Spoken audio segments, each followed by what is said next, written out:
안녕하세요. 영국점성학 강성원입니다. 오늘은 2021년 일본 국가운과 스가 총리의 성향, 히든카드인 북한 외교에 대해 알아보고 대한민국은 어떤 외교 전략으로 일본에 대응하는 것이 국익에 도움이 되는지 살펴보겠습니다. 먼저 지난 9월 일본 총리가 된 스가 총리를 아베 전 총리와 비교해보면 정치 성향부터 많은 차이가 있다는 것을 알 수 있는데, 아베 전 총리는 행성 달의 영향으로 경제지표에 민감하고 주변 국가 눈치를 보며 상황에 맞게 대응하는 흐르는 물과 같은 사업가형 정치인입니다. 반면 스가 총리는 대나무 같은 사람입니다. 부러질지언정 휘지 않으며 원리 원칙만 따지는 타협이 불가능한 정치인입니다. 그래서 상대하기가 많이 까다롭습니다. 이러한 성향이 나타나는 이유는 스가 총리 출생 차트에 위치하는 태양과 수성의 컨정션과 안타레스 항성의 영향 때문입니다. 안타레스는 화성과 견줄 만큼 강한 침략의 별이며 이 항성에 해당되는 천사 우리엘도 전쟁에서 행동대장을 뜻하니 임진왜란을 일으켰던 토요토미 히데요시를 연상하게 하는 인물입니다.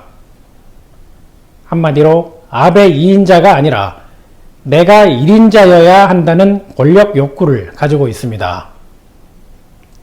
성향을 분석해보면 법과 종교를 신봉하고 전략이 뛰어나며 겁은 많지만 상황에 따라서 전쟁 같은 상황도 피하지 않으며 내가 무너지더라도 상대방에게 타격을 준다면 끝까지 진행하는 차트 구조이기 때문에 한 국가를 대표하는 위치에 있는 사람으로는 적합하지는 않습니다. 또한 안타레스 항성은 장군 이미지가 아닌 용병 이미지가 강해서 나를 추종하는 정치 세력을 만드는 것은 쉽지 않은데 이것이 아베 전 총리와 가장 큰 차이점입니다. 임기 동안 아베 정권처럼 대한민국뿐 아니라 중국과의 관계에서도 돌발 행동과 망언을 서슴지 않을 것으로 예측됩니다. 스가 총리가 다음 집권을 생각한다면 중의원 해산 시기가 중요한데 일본 국가원에서 갑작스러운 정치적 명성의 획득을 의미하는 2021년 3월 중순 전후가 좋은 시기인데 만약 하반기로 넘어간다면 정치권에서 코로나 방역 실패와 올림픽 실패 책임론이 일어나면서 큰 변수를 맞게 됩니다. 스가 총리는 타고난 정치인 차트지만 이 차트의 가장 큰 단점은 안타레스 항성의 영향으로 확인할 수 있는데 국가를 책임지는 지도자 위치에 오르게 되면 오히려 국가 재무 상태를 어렵게 만들어 위기에 빠지게 만들고 이를 타개하기 위해 주변 국가를 괴롭히는 무리수를 두게 됩니다. 이러한 무책임하고 침략적인 정치 행보를 위기의 일본을 구하는 정치인으로 포장하며 일본은 국제 외교 관계에서 더 고립되고 본인도 무너지게 됩니다.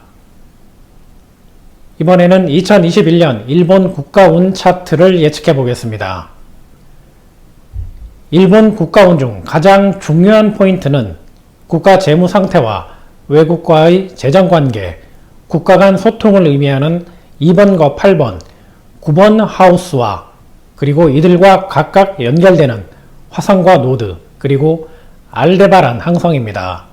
국가 재정의 파탄을 의미하는 화성과 알데바란의 조합이 하나가 아니라 두 개가 위치한 것과 같은 효과인데 그 출발점은 9번 하우스가 뜻하는 관광산업과 국제외교인데 두 가지를 종합하면 출발점은 바로 올림픽입니다.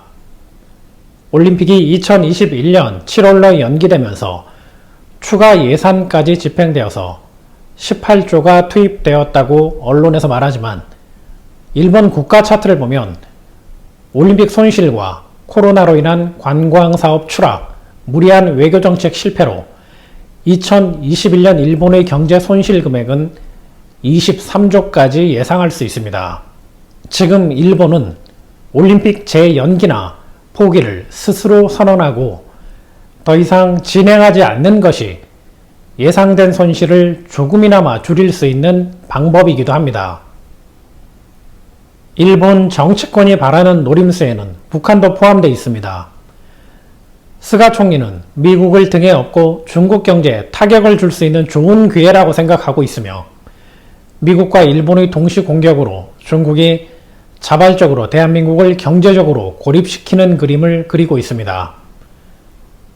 더 나아가서는 중국을 이용한 북한과의 관계 개선으로 대북 철도 사업 등 남북 협력 체제를 저지하려는 움직임도 예측할 수 있습니다.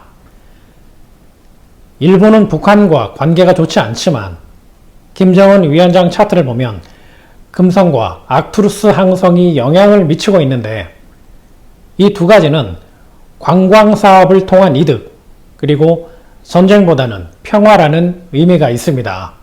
그래서 북한은 관광 인프라 사업에 큰 관심이 있고 전쟁보다는 경제 발전이 우선이며 자신의 목적을 위해서라면 기존의 이념을 무너뜨리는 것도 가능합니다.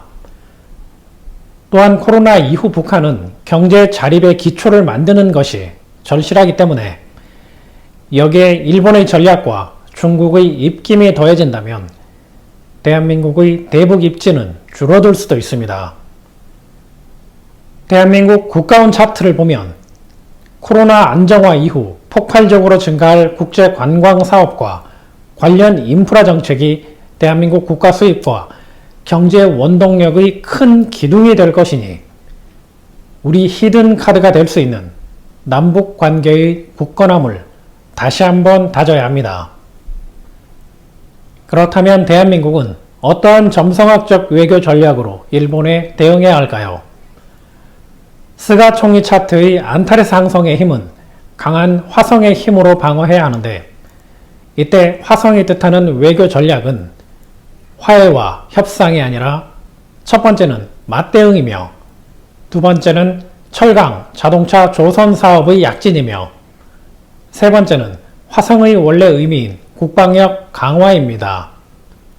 그리고 네 번째는 화성이 뜻하는 주변 국가의 전략적 포섭인데 그 국가는 바로 북한과 중국입니다.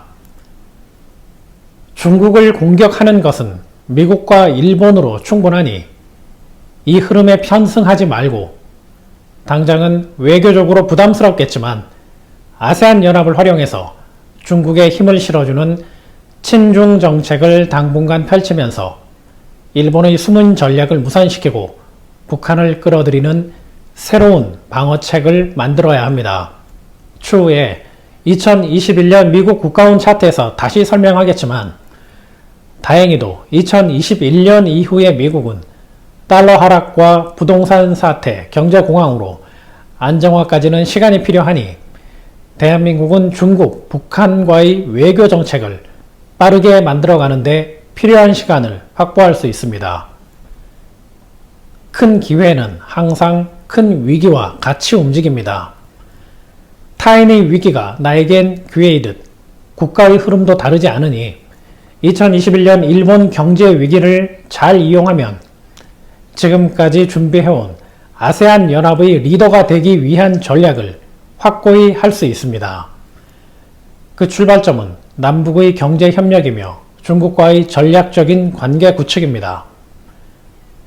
지금까지 2021년 일본 국가운과 스가 총리 출생 차트와 숨겨진 전략에 대해 예측해보고 대한민국에 필요한 외교적 포지셔닝에 대해서도 알아봤습니다. 감사합니다.